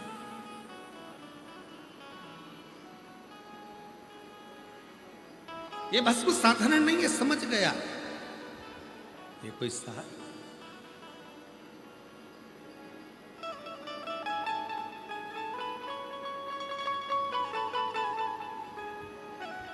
तेरी कृपा बिना न हिले एक भी अणु, लेते हैं श्वास तेरी कृपा से तनो तनो। बखान क्या करूं मैं राखों के ढेर का, चपटी भगवत में खजाना कुबेर का। गंगाधर मुक्ति ओंकार तू, भोले ओंकार तू। आगे वर्णन आया तारकासुर का। सदानंद कार्तिकेय बाबा ने उसके हृदय में बाण नहीं मारा, उसके उदर में बाण, पेट, उसके हृदय में बाण नहीं मारा है मेरे शंकर भगवान के पुत्र ने, कार्तिकेय ने। क्यों? मां जगत जननी जगदम्बा पार्वती जी ने कह दिया था कार्तिकेय, ये तारकासुर के हृदय में शिव बसते हैं, और जो शंकर का भक्त होता है, जो शिव का उपासक होता है, उसके हृदय को घात नहीं पहुंचाना चाहिए। जो शिव का भक्त है, जो भगवान शंकर का उपासक है, उसके हृदय को चोट ना पहुंचाए।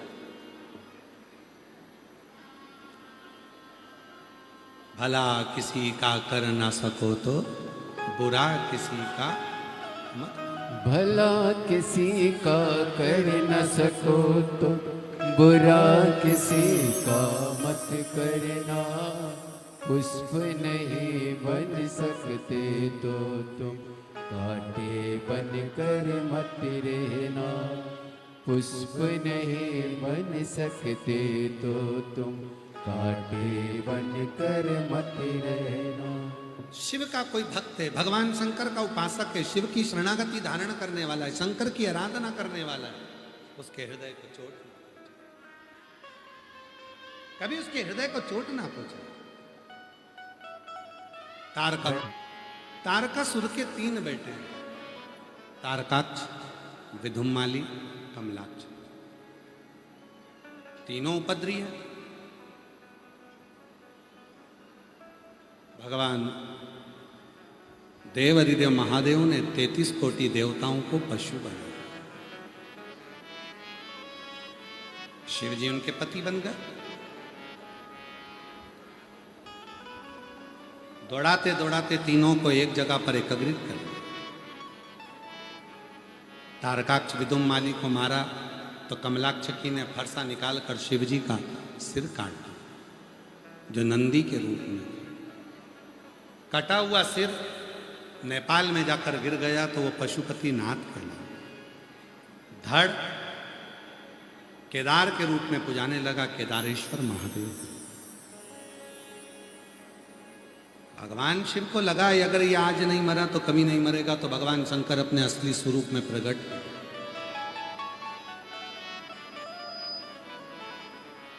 त्रिशूल लिया, तारकाक्ष, विदुमाली और कमलाक्ष की तीनों के संहार कर दिया। देवताओं ने पुष्पों की वृष्टि कर कर पशुपति नाथ का जय जय घोष कर दिया। बोल पशुपति नाथ भगवान की जय। 3 हैं, एक है पशुपत योग, एक है पशुपत अस्त्र और एक है पशुपत व्रत। पाशुपत योग भगवान शिव के द्वारा भगवान राम जी और भगवान कृष्ण को प्राप्त हुआ। पाशुपत अस्त्र भगवान राम को और भगवान कृष्ण को प्राप्त हुआ। माता पार्वती जी ने कहा संसार के लोगों के लिए पाशुपत योग सब नहीं कर पाएंगे, पाशुपत अस्त्र को सब धारण नहीं कर पाएंगे। प्रभु पशुपत व्रत ऐसा व्रत हो कली काल में जो उस 5 सोमवार के व्रत को करे उसकी मनोकामना पूरी हो जाए। शिव जी ने वो पशुपत व्रत को प्रकट कर दिया। पाशुपत व्रत 5 सोमवार का होता है। कितने दिए लगते हैं? 6 दिए लगते हैं। प्रसाद घर से बनकर जाता है। प्रसाद के 3 हिस्से होते हैं। 6 दिए जमीन पर रखकर उसको 5 दिए को प्रज्वलित करा जाता है, जलाया जाता है। प्रसाद के 3 हिस्से कर 2 हिस्से मंदिर में छोड़े जाते हैं, 1 हिस्सा अपनी थाली में वापस लाओ। जो दिया नहीं जला है उसको लेकर आओ, भगवान को प्रार्थना करो आज मेरा पशुपति व्रत है। सुबह जो पूजन की थाली मंदिर में जाएगी वही पूजन की थाली शाम को मंदिर में जाएगी। 5 सोमवार के बीच में अगर रजो धर्म आ गया, रजस्वला धर्म आ गया, कहीं जाना पड़ गया, शादी में, ब्याह में, फंक्शन में, कोई कार्यक्रम में, कोई सूता सावड़ आदि कार्तिक लग गई तो व्रत को छोड़ो, अगला व्रत करो। पर गिनती में केवल 5 ही व्रत। करते समय अपना सीधे हाथ को देखो, वहीं बैठो, घर की ओर मुख करो, घर के बाहर दीपक को प्रज्वलित करो, जला दो। घर के अंदर प्रवेश करो, भोजन करने बैठो, उसके पहले जो प्रसाद का 1 हिस्सा लेकर आए हो मंदिर से वो प्रसाद खाओ, उसके बाद भोजन करो। अपने प्रसाद के हिस्से में से किसी को हिस्सा नहीं देना। 5 व्रत पूरे करो। 5वां व्रत जैसे ही पूर्ण हो उसी दिन या तो 108 चावल या मूंग या बेलपत्री या पुष्प की पंखड़ी, श्रीफल, भेंट भगवान को समर्पित करो। जैसा करते आए हो वैसे की वैसे ही 5वां व्रत करिए। वही 6 दिए, वही प्रसाद के 3 हिस्से, वैसा कि वैसे। बाबा को कहो, बाबा आज मेरा 5वां व्रत पूर्ण हुआ है, तो कृपा करना, मेरी झोली भरना, कृपा कर बाबा, तू करुणा करना, तू दया करना, तू कृपा करना, विनय करो।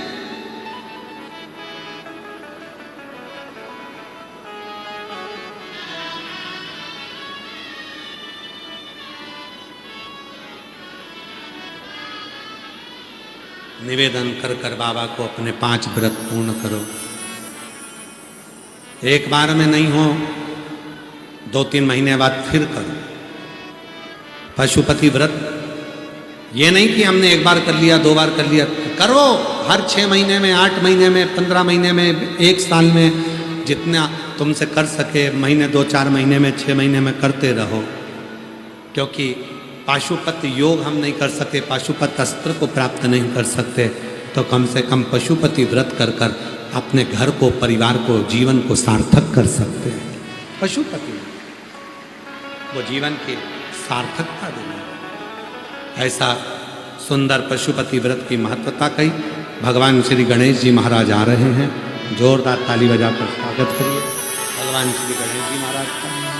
गणेश जी रिद्धि सिद्धि को लेकर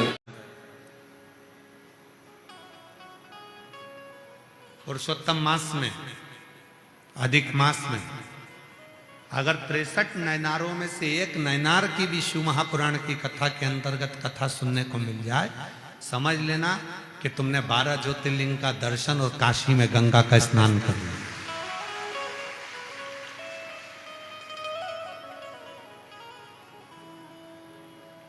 तिरसठ नयनारों में एक नयनार अमरनीति नाम के एक नयनार,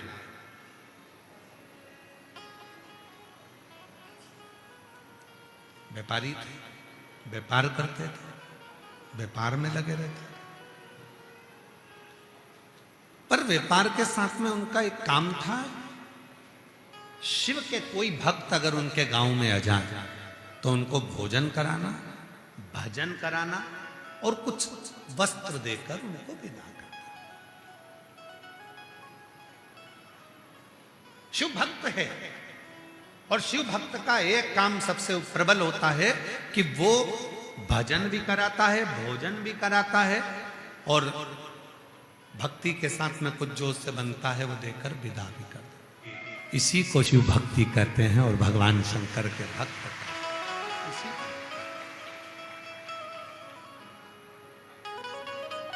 इसी को भक्ति कहते हैं।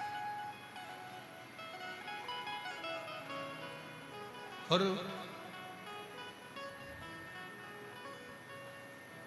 फूलों की कलियों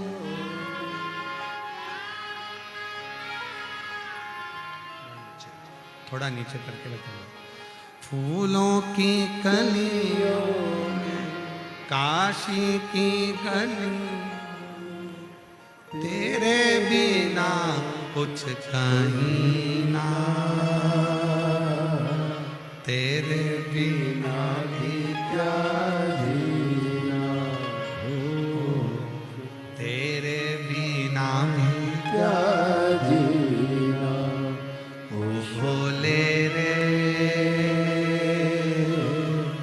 तेरे बिना भी क्या जीना, ओ शंभू रे,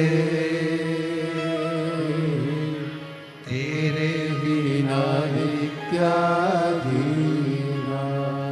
फूलों की कलियों में काशी की गलियों में, फूलों की गलियों में काशी की गलियों में, तेरे बिना कुछ कहीं ना,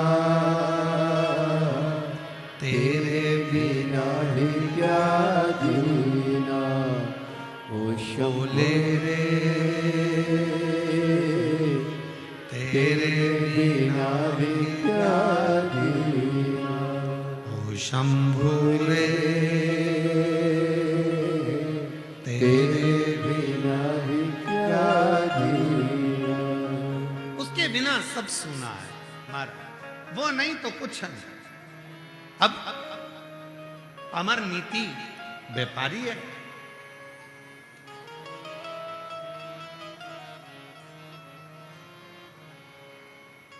अमर नीति व्यापारी है, शिव का भक्त है, शंकर का उपासक है। पर जो भी शिव भक्त मिल जाता है उसको वो भजन भी कराता, भोजन भी कराता और वस्त्र देकर भेज देता।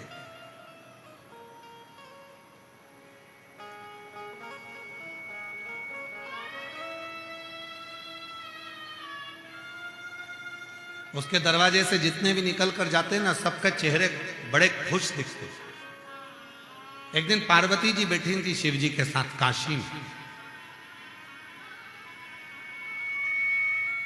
और नंदनवन में काशी में पार्वती जी शिव जी के साथ बैठी थी। और शिव जी के साथ बैठी हुई माता पार्वती का ध्यान अमर नीति नयनार के यहां से आते हुए शिव भक्तों पर माता पार्वती जी का ध्यान चले गए। पार्वती जी ने शिव जी से पूछा, ये अमर नीति नयनार के यहां से जो भी निकल कर जाता है सब मुस्कुराते हैं, खुश दिखते हैं, उसके चेहरे पर अलग रौनक दिखती है, सबका चेहरा खिला हुआ होता है, बात क्या? शंकर भगवान बोले, पार्वती, शंकर का सच्चा जो भक्त होता है, शिव का गुणगान करने वाला होता है, शिव की उपासना करने वाला होता है, शिव को भजने वाला जो होता है, उसके पास में जो जाता है शिव का भक्त, उसको कुछ दे चाहे ना दे, पर अपने भीतर का शिव तत्व मात्र अपनी दृष्टि से दे देता है। जो भगवान शंकर को हर पल भजता हो, जो शिव की कथा में, शिव की भक्ति में, शिव के भजन में, शिव के स्मरण में डूबा रहता हो, कभी मौका मिल जाए उससे कुछ मत मांगो, बस उसके सामने से निकल कर भी चले जाओ तो उसकी दृष्टि भी पड़ जाएगी, तो तुम्हें खुशियां प्रदान कर देगा। वो दुख खींचे, तुम्हारी तकलीफों को खींचे, तुम्हारे कष्टों को खींचे, तुम्हारी परेशानियों को खींचे।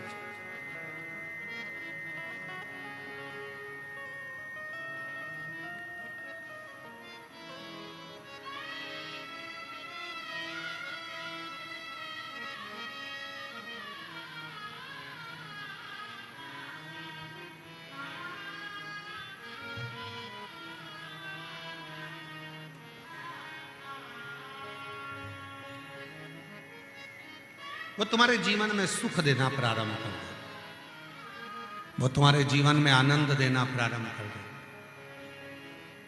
वो तुम्हारे जीवन में आनंदता प्रदान करना प्रारंभ कर देगा, खुशियां देना प्रारंभ कर देगा, सुख देना प्रारंभ कर देगा, आनंदता देना प्रारंभ कर देगा। शिव तत्व कथा, भगवान शंकर की कथा, शिव महापुराण की कथा वर्णन करती है, शिव कथा कहती है, शिव तत्व कहता है, शिव पुराण कहती है।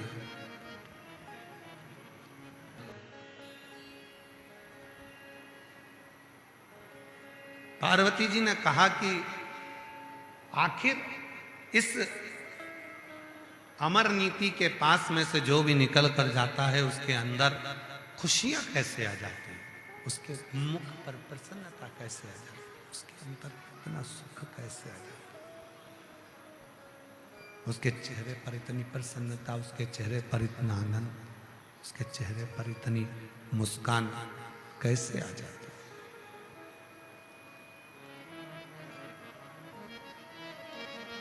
क्या कारण है? शिवजी ने कहा, पार्वती एक बार जाकर जो अमर नीति के घर से आ रहे हैं उनसे जाकर पूछ कि उनको क्या मिला। पार्वती जी गई, एक बूढ़ी स्त्री का रूप रखकर उन्होंने जाकर रोक लिया शंकर जी के भक्तों को। रुको रुको रुको रुको रुको, कहां से आ रहे हो? वो व्यापारी के घर से आ रहे हैं। अच्छा, क्या मिला? अरे पूछो मती, खूब अच्छा भोजन कराया, खूब भजन कराया, और वस्त्र भी देकर भेजा। तो क्या तुमको आज तक कहीं पर भोजन नहीं मिला? खूब मिलता है। क्या कहीं पर भजन करने को नहीं मिला? खूब मिलता है। क्या किसी के यहां से तुम्हें वस्त्र नहीं मिला? खूब मिलता है। वस्त्र भी खूब मिलता है, भोजन भी खूब मिलता है, भजन भी खूब मिलता है। फिर तुम्हारे चेहरे पर इतनी प्रसन्नता क्यों है? तो कहा, पार्वती जी ने जैसे ही पूछा तो जितने शिव भक्त अमर नीति के घर से, उस व्यापारी के घर से, शिव भक्त के घर से आए थे, सबने हाथ जोड़कर कह दिया, वस्त्र तो हर जगह पे मिलते हैं, भोजन भी हर जगह मिलता है, भजन भी हर जगह मिलता है, पर ऐसे शिव भक्त का दर्शन कभी कभी मिलता है। इसीलिए आनंद प्राप्त होता है, इसीलिए खुशियां।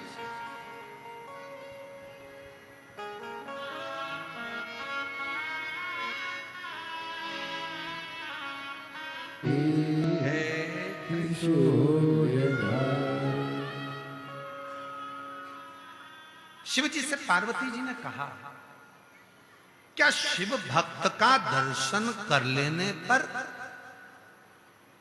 मन में खुशियां आ जाती है? हाँ।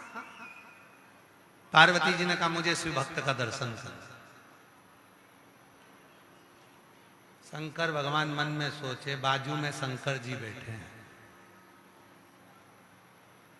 मेरा ही कर ले, मेरे ही दर्शन कर।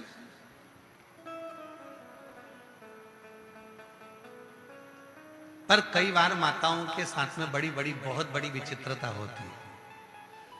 जब वो मन में ले लेती है कि मेरा पति देवता है, तो सिर पे पल्लू लेके और फिर जब उसको गुस्सा आ जाता है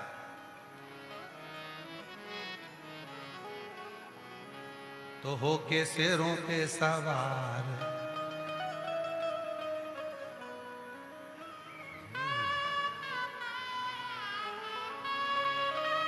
फिर तो पति भी जाकर पूछता है किसी किसी गुरुजी से, रहती तो अच्छी है महाराज जी, बहुत अच्छी मेरी पत्नी है, इतनी अच्छी रहती, इतनी अच्छी रहती है, पर कभी कभी ऐसा लगता है कि इस पे कोई सवार हो जाता है।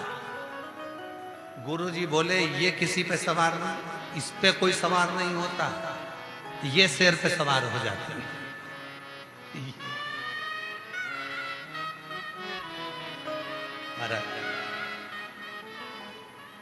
पार्वती जी ने कहा, मुझे शिव भक्त का दर्शन करना है। शंकर भगवान ने कहा, चली जा तुमरुका जी के पास।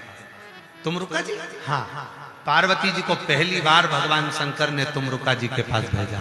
तुमरुका जी शिव जी का नाम लेते थे, घोड़े का मुंह लगा था, हाथ में वीणा थी, करताल थी, शिव शंकर का नाम उच्चारण करा करते थे। उनके पास कुछ काम नहीं था, केवल कथा, शिव महापुराण की कथा के सिवाय तुमरुका जी कुछ नहीं करते थे। केवल शिव की कथा, शिव चर्चा, शिव पुराण, शंकर शंकर शंकर की कथा, शंकर की कथा, शंकर की कथा। तो पार्वती जी ने कहा कि वो करते क्या है? तो क्या शिव पुराण बाजते हैं, शंकर की कथा कहते हैं, शिव चर्चा करते हैं। तो शंकर जी से पार्वती जी ने बोला कि कथा करने वाले के मुख का दर्शन कर लूंगी तो मुझे सुख मिल जाएगा। भगवान शंकर ने कहा, तू जाकर खुद दर्शन कर ले। पार्वती जी दर्शन करने गई और दर्शन कर कर वापिस आई। वापिस आकर समय बीता और कुछ समय के बाद पार्वती जी जब स्नान करने गई और उनके घर में जब गणेश जी का जन्म हुआ, तब पार्वती को मालूम पड़ा कि शिव पुराण करने वाले का, शंकर की कथा करने वाले का मात्र मुख का भी दर्शन कर लो तो कुछ ना कुछ मिल ही जाएगा, कुछ ना कुछ प्राप्त हो जाता है। तुमरुका जी के दर्शन से पार्वती जी को भगवान श्री गणेश जी महाराज रिद्धि सिद्धि स्वयं सदानंद कार्तिक के सब प्राप्त हो, सब दूसरे का मुख देखकर जाया। तुझ में रब दिखता है यारा मैं क्या करूं, सब में शिव दिखता है यारा मैं क्या करूं, हर एक में शंकर नजर आ रहा, सब में शिव, सब में शिव। सब कोई दूसरा दिखे ही ना। पार्वती जी बड़ी खुश हो गई, आज बड़ी प्रसन्न है पार्वती जी। शिव जी ने पूछा क्यों, करिए ही दर्शन? हाउ, दर्शन का फल मिल गया। हाउ। अब पार्वती जी के मन में आया कि अब मुझे आपको देखना है परीक्षा करते हुए। शंकर भगवान बोले अभी परीक्षा बाकी रह गई है, शिव भक्त की परीक्षा भी रह गई है। व्यापारी अमरनीति नदी के तट पर निकल रहे थे, तभी शंकर भगवान एक बूढ़े संत का रूप रखकर आ गए। अपना कपड़ा दे दिया छोटा सा, इसको रख, मैं स्नान कर आऊं तब मुझे दे देना। शिव जी नहाने गए। अमरनीति भगवान की भक्ति में ऐसे डूब गए कि कपड़े का ध्यान नहीं दिया, कपड़ा ना जाने कहां चले गए। संत आकर कहने लगे लाओ मेरा कपड़ा दो। अमरनीति कहने लगे कपड़ा यहीं तो था, सब दूर ढूंढा पर कपड़ा नहीं मिला, सब दूर ढूंढ लिया। अमरनीति व्यापारी ने कहा मैं दूसरा कपड़ा दे देता हूं, मुझे तो वैसा की वैसा ही चाहिए, उतने वजन का। तो क्या वजन कैसे तोलेंगे? शंकर भगवान बोले मेरे पास एक जोड़ कपड़ा और है, उसके वजन कर ले, तोल दे। पलड़ा मंगवाया व्यापारी ने, तराजू लगाया व्यापारी ने। एक पलड़े में संत ने अपना कपड़ा रख दिया, दूसरे पलड़े में अमरनीति ने कपड़ा रखना प्रारंभ करा। पूरी अमरनीति के घर का जितना कपड़ा था, दुकान का कपड़ा था, सब रख दिया। पूरे नगर का कपड़ा रख दिया, फिर भी वो पलड़ा झुकता नहीं है। अमरनीति ने अपनी पत्नी के गहने, जेवरात, आभूषण, धन सब कुछ रख दिया, पर पलड़ा झुका नहीं। आखिरी में अमरनीति से संत कहने लगे मुझे मेरा कपड़े के बराबर का दे, मुझे मेरे कपड़े के बराबर का दे। अमरनीति ने अपनी पत्नी को बुलाया, बच्चों को बुलाया, हाथ जोड़कर कहा बाबा अब हमारे पास देने के लिए बस मुझे मेरे कपड़े के बराबर का दे। अमरनीति ने अपनी पत्नी को बुलाया, बच्चों को बुलाया, हाथ जोड़कर कहा बाबा अब हमारे पास देने के लिए वस्तु तो नहीं है, पर हम बेटी बेटा, मैं और मेरी पत्नी हम हैं, आप कहो तो हम भी तुल लेते हैं। संत बोले चल बैठ जा तराजू में। पत्नी भी बैठ गई, पति भी बैठ गया, बच्चे भी बैठ गए। बाबा आज मुझे दुनिया की सबसे बड़ी खुशी मिल रही है कि कपड़ा देते देते तो मेरी जिंदगी निकल गई, पर आज अपने आप को किसी को दे रहा हूं, इससे बढ़कर और क्या चाहिए। अपने आप को दे रहा हूं। अमरनीति जैसे पलड़े में बैठा, पत्नी पलड़े में बैठी, जैसे बेटा बेटी बैठे और कपड़े का पलड़ा झुक गया, उठ गया। भगवान शंकर पार्वती जी को आवाज दिए, शिव और पार्वती ने दर्शन दिया। अमरनीति तेरी भक्ति बड़ी प्रबल थी, एक कपड़े के लिए तूने अपने आप को मुझे दे दिया, आज से ये महादेव तेरा और तू